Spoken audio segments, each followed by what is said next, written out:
जे रामेश्वर दर्शनु करिहहि ते तनु तजि मम लोक सिध रहिहहि। जो गंगा जल आन चढ़ाहहि सो सायुज मुक्ति नर पायहि। होहि अकाम जो छल तजि सोहहि भगति मोर ते शंकर देहहि। मम कृत से तुझ दर्शन करिहि सो बिनु श्रम भव सागर तरिहि। राम बचन सबके जिय भाए मुनिवर निज निज आश्रम आए। गिरिजा रघुपति के यह रीति संतत करई प्रणत पर प्रीति। बांधा से तु नील नल नागर राम कृपा जसु भयहु जागर। बूढ़हि आनहि बोरहि जेई भय उलप बोहित समतेई। महिमा यह न जलधि कई बरनी पाहन गुण न कपिन कई करनी।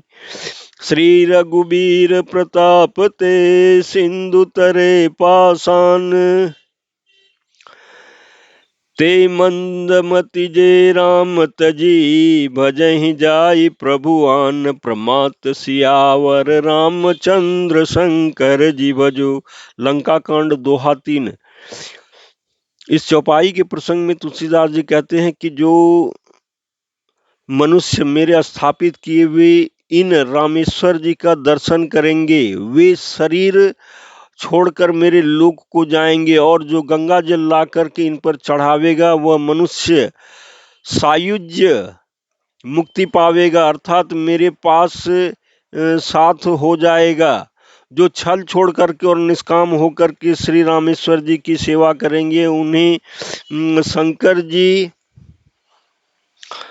शंकर जी मेरी भक्ति देंगे, और जो मेरे बनाए हुए सेतु का दर्शन करेंगे वह बिना ही परिश्रम संसार रूपी समुद्र से तर जाएगा। श्री रामचंद्र जी के वचन सबके मन को अच्छे लगे। तदंतन वे श्रेष्ठ मुनि अपने अपने आश्रमों को लौट आए। शिव जी कहते हैं कि हे पार्वती, श्री रघुनाथ जी की यह रीति है कि वे शरणागत पर सदा प्रीति करते हैं।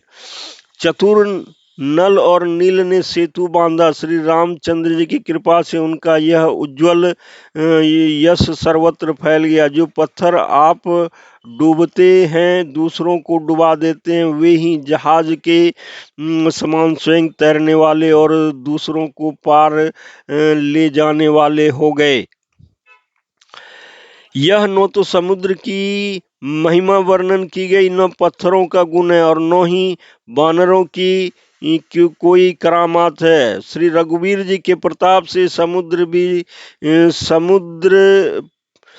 श्री रघुनाथ जी के प्रताप से पत्थर भी समुद्र पर तैर गए। ऐसे श्री रामचंद्र जी को छोड़ करके जो किसी दूसरे स्वामी को जाकर भजते हैं वे निश्चय ही मंद बुद्धि हैं।